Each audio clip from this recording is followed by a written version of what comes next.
चलिए आइए गाइस, हम लोग आज वेक्टर के आगे के टॉपिक के बारे में बात करते हैं, यानी कि क्रॉस प्रोडक्ट तो हमने स्टार्ट कर दिया था और क्रॉस प्रोडक्ट के जो है 2 वीडियो को हम अपलोड कर भी चुके हैं। ठीक है, उसका इंट्रोडक्शन और उसके सब इम्पोर्टेंट्स रिजल्ट। इम्पोर्टेंट रिजल्ट्स का जो वीडियो था बहुत ज़्यादा इम्पोर्टेंट था आप लोगों के लिए। क्योंकि उसमें जितने भी थ्योरम्स थी, जितने भी पॉइंट्स थे जो इम्पोर्टेंट्स थे फॉर सॉल्विंग द प्रॉब्लम्स, उन सभी के ऊपर हमने डिस्कस किया था गाइस। क्रॉस प्रोडक्ट वेक्टर्स का जो होता है, उस वीडियो को भी अगर आपने देखा होगा तो आपको ये समझ में आया होगा कि डॉट प्रोडक्ट को जो क्रॉस प्रोडक्ट में कि डॉट प्रोडक्ट का जो रिजल्टेंट आता था वो एक स्केलर होता था गाइस, यानी कि वेक्टर नहीं फाइंड आउट होता था। जबकि 2 वेक्टर का जब हम क्रॉस प्रोडक्ट निकालते हैं तो वहाँ पर आपको रिजल्टेंट जो है वो वेक्टर में आता है गाइस। इसलिए जो क्रॉस प्रोडक्ट है वो ज़्यादा इंपॉर्टेंट हो जाता है, क्योंकि आप जब 2 वेक्टर का क्रॉस प्रोडक्ट कर रहे हैं, रिजल्टेंट भी वेक्टर आ रहा है वहाँ पर, इसलिए एन कैप उसके प्रोडक्ट में लगता है जब हम लोग उसकी वैल्यू के बारे में बात करते हैं। तो आज हमारा जो टॉपिक है क्रॉस प्रोडक्ट में वो है हमारे एक्सिस के 3 म्यूचुअली परपेंडिकुलर जो एक्सिस होती हैं, एक्स एक्सिस, वाई एक्सिस और जेड एक्सिस, है ना, उनके यूनिट वेक्टर्स के बारे में बात करेंगे आज हम लोग। उनके मल्टीप्लिकेशन के बारे में बात करेंगे, यानी कि आई को जे से मल्टीप्लाई करेंगे तो क्या आएगा, जे को के से मल्टीप्लाई करेंगे तो क्या फाइंड आउट होगा। जबकि डॉट प्रोडक्ट में आई को जे से करने के साथ 0 आंसर हमको मिलता था। क्यों? क्योंकि आई और J mutually perpendicular to each other. तो जब हम आई और जे का डॉट प्रोडक्ट निकालते थे तो एंगल उनके बीच में 0 आता था, जिसके कारण cos 0 डिग्री 90 डिग्री आता था एंगल उनके बीच में, और cos 90 डिग्री की वैल्यू क्या जाता है 0। लेकिन यहाँ पर ऐसा कुछ नहीं है, यहाँ पर थोड़ी सी वैल्यू चेंजेज होती हैं। क्या होती हैं? तो देखो आते टॉपिक पे। तो सबसे पहले आप क्या करें, लेट करें कि लेट 3 यूनिट, ठीक है, वेक्टर विच आर, है ना, which are mutually perpendicular to each other, आप लिख सकते हैं।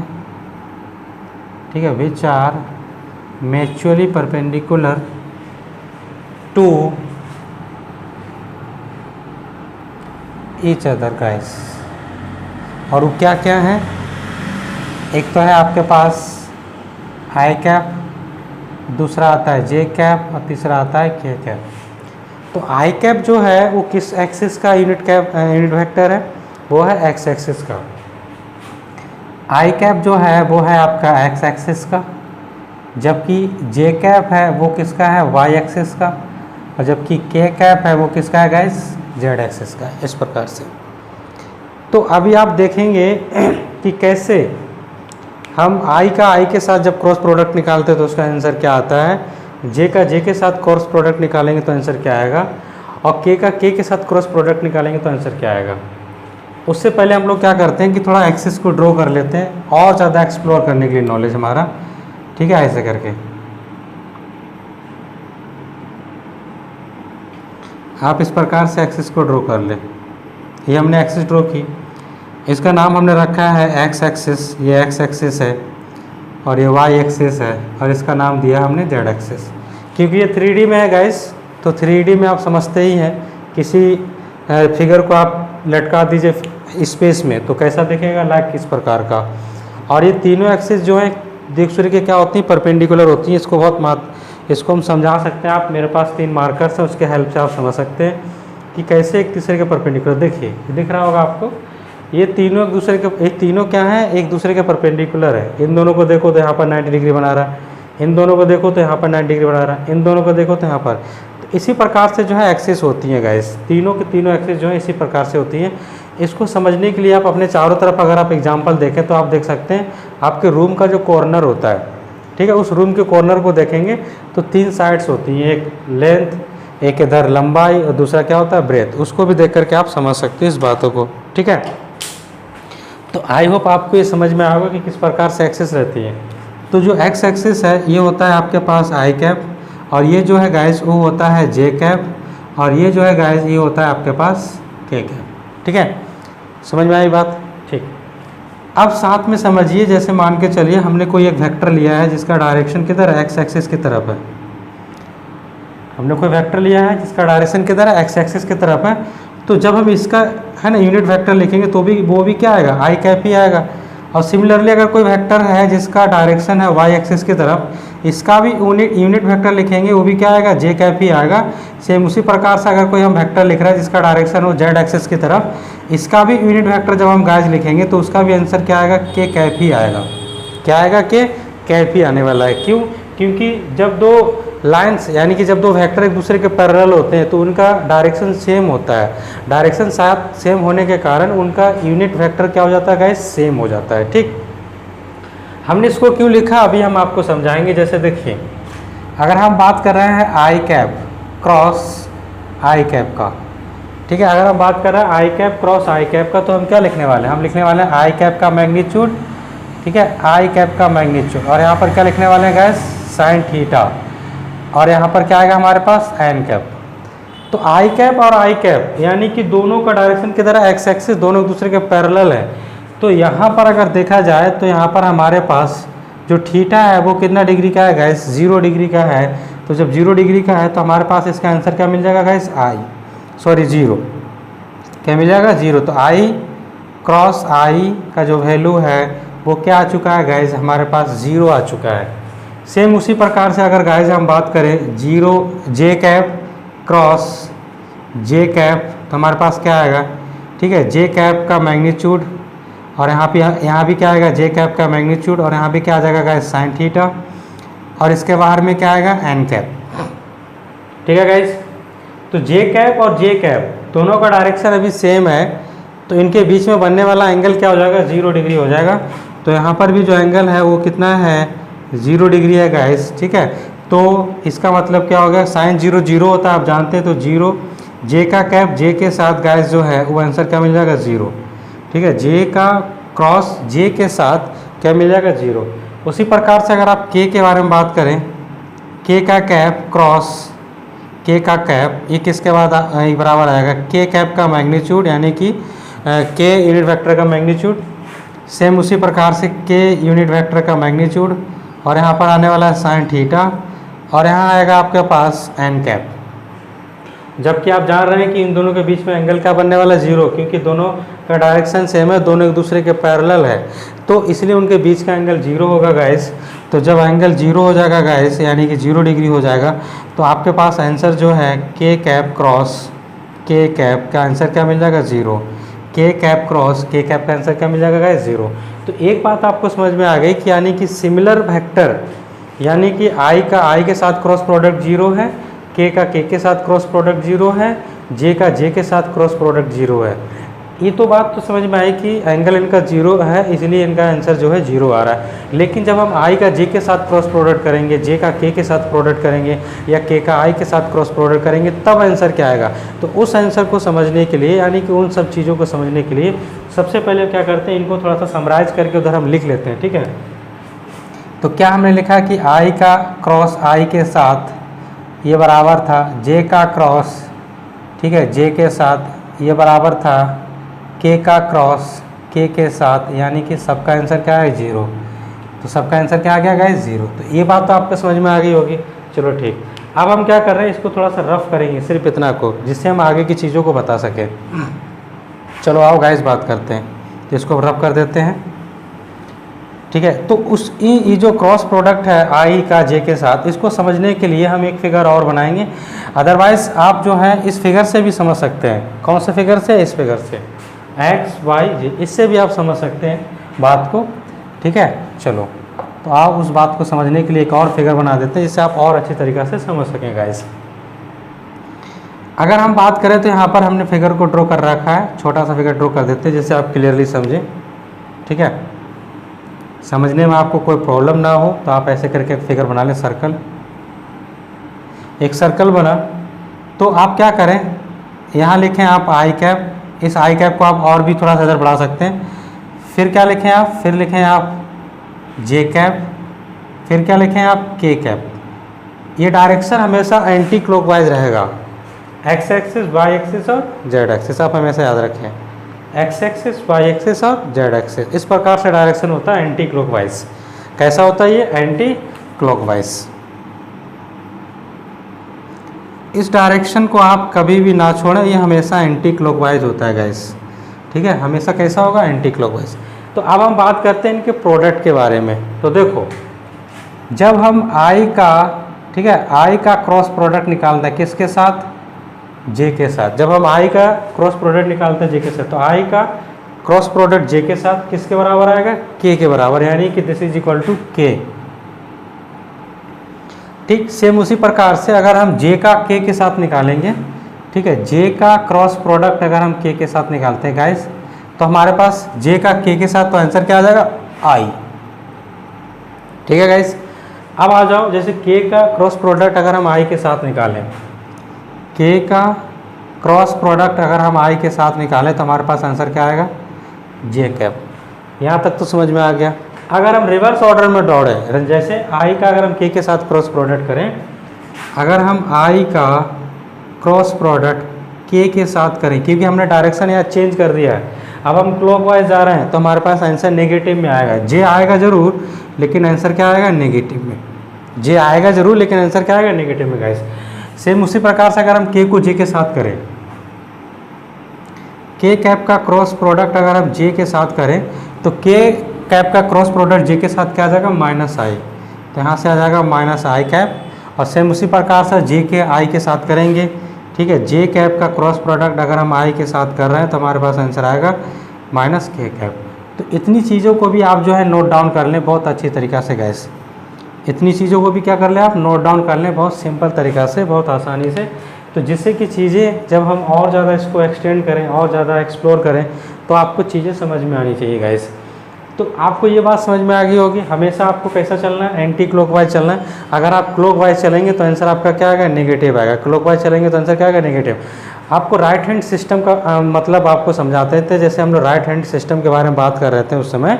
तो राइट हैंडेड सिस्टम का मतलब क्या होगा कि अगर आप किसी स्क्रू ड्राइवर को, स्क्रू जो होता है आपके पास खोलने वाला, अगर आप उसको क्लॉकवाइज घुमाएंगे, क्लॉकवाइज जब आप उसको टाइट करेंगे तो क्लॉकवाइज का मतलब क्या होता है, नट अंदर की तरफ जाता है, यानी कि टाइट हो जाता है स्क्रू।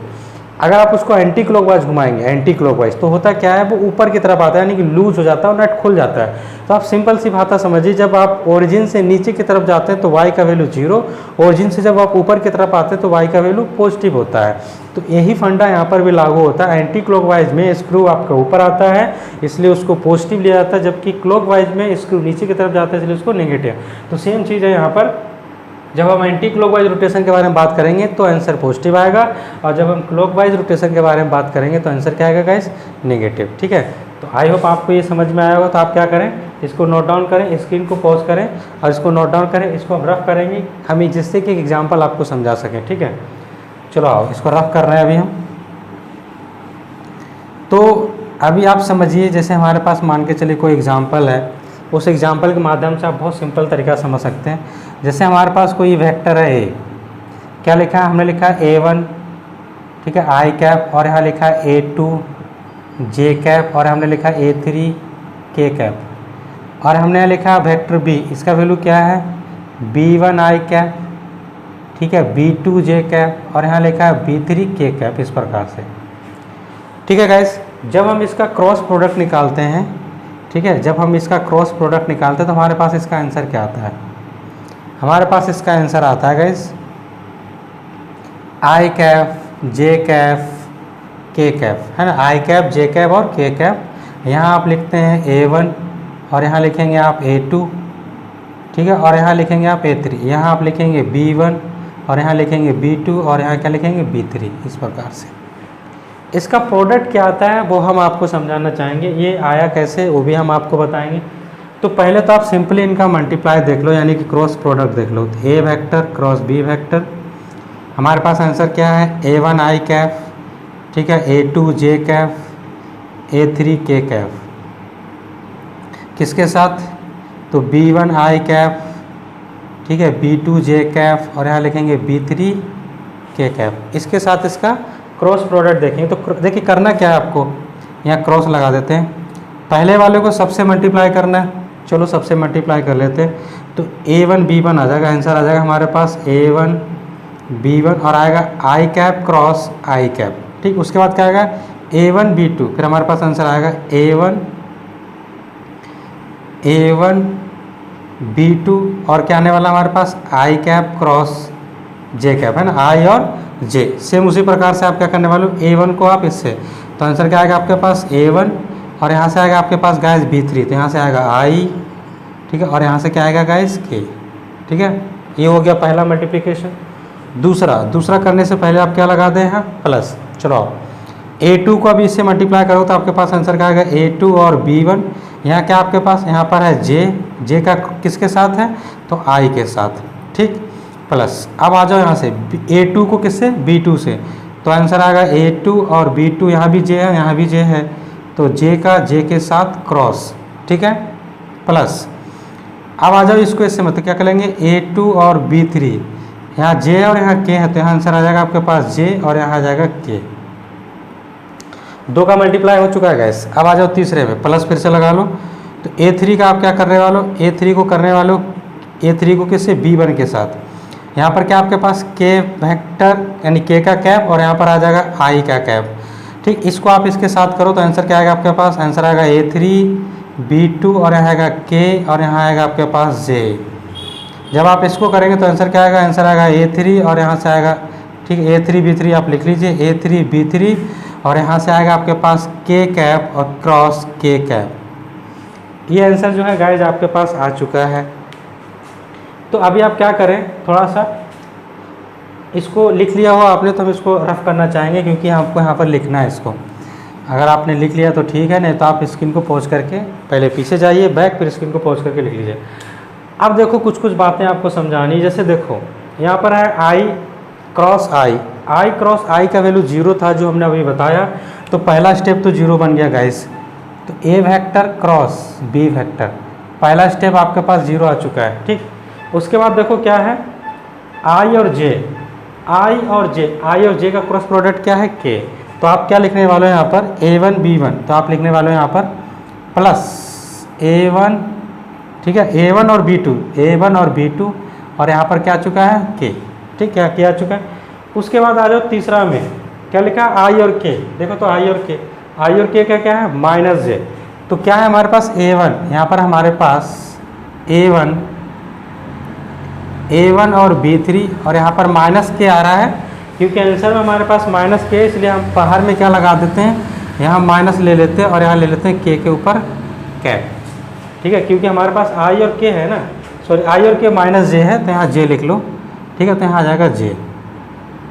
पहला का कहानी खत्म। दूसरा में आ जाओ, जैसे क्या लिखा हुआ A2 और B1, तो A2 और B1 क्या लिखा है जे और आई, तो जे और आई का क्या है माइनस के, तो आप क्या कर सकते हो यहाँ पर लिख सकते हो आप माइनस A2 और B1 और यहाँ लिखने वाले हो आप के कैप। दूसरा में आ जाओ A2 B2 जे वाला है, तो जे यानी कि सेम यूनिट वेक्टर का क्रॉस प्रोडक्ट क्या आ जाता है गाइस 0, तो आप यहाँ लिख लो 0। तीसरा में देखो क्या लिखा हुआ A2 और B3 जे और के है, जे और के क्या है आई, तो आपके पास A2 B3 का वैल्यू क्या आ जाएगा प्लस A2 B3 का जो वैल्यू है वो आ जाएगा आपके पास आई कैप, ठीक है, यहाँ से आई कैप मिल गया, ठीक।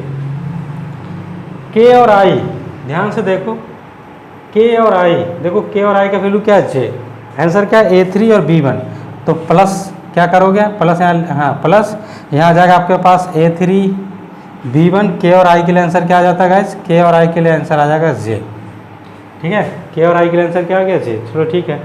अब है A3 B3 क्या है के और जे माइनस आई है, तो यहाँ पर आंसर आ जाएगा आपके पास प्लस, माइनस आई है ना तो माइनस लगा दो और आंसर आ जाएगा आपके पास माइनस A3, ठीक है, B2 और यहाँ आ गया आपके पास आई कैप, और के वाला क्या बन जाएगा 0, तो फिर से आप क्या कर सकते हो यहाँ से 0 लिख सकते हो।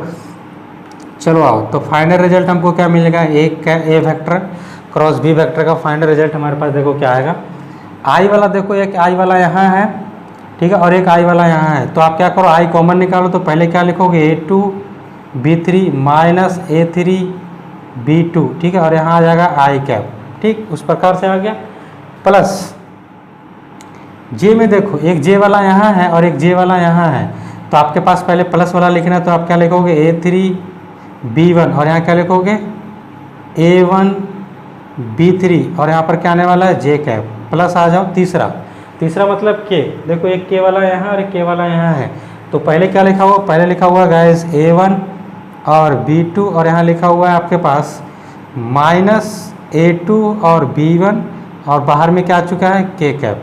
ठीक है गाइस, तो आपको ये रिजल्ट मिल चुका है। तो इस रिजल्ट को हम जो है यहाँ पर लिखना चाहेंगे, या फिर आप यहीं समझिए, देखिए I है, J है, K है, तो हमने इसको इस फॉर्मेट में लिख दिया। कैसे लिखा तो समझो, जैसे I का आंसर निकालने के लिए डिटर्मिनेंट्स वाला रूल लगाना है आपको। डिटर्मिनेंट्स आप पढ़ चुके हैं, तो I का वैल्यू निकालने के लिए आपको इधर इसको कैंसिल करना है, इधर इसको कैंसिल करना। मल्टीप्लाई कैसे करोगे, A2 B3 माइनस है ना B2 A3, तो देखो क्या लिखा हुआ है A2 B3 है माइनस A3 B2 है, आगे ना A3 B2। सेम उसी प्रकार से J की वैल्यू निकालने के लिए आप क्या लगाते थे, बाहर में माइनस लगाते थे।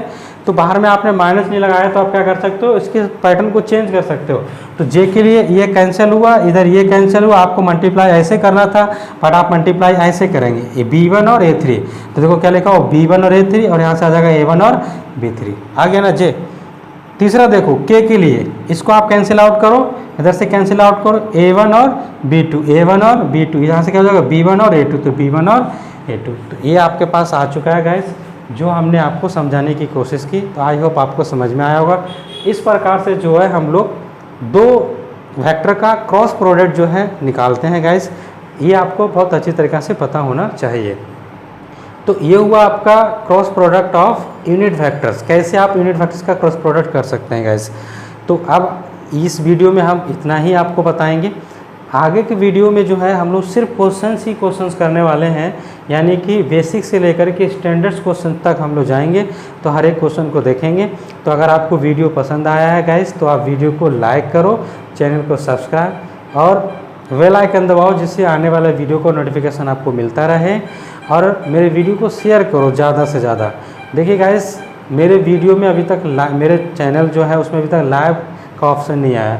लाइव का ऑप्शन अगर आ जाएगा तो हम आप लोगों को ऑनलाइन जो है एजुकेशन देंगे, वो भी टोटली हर एक टॉपिक का।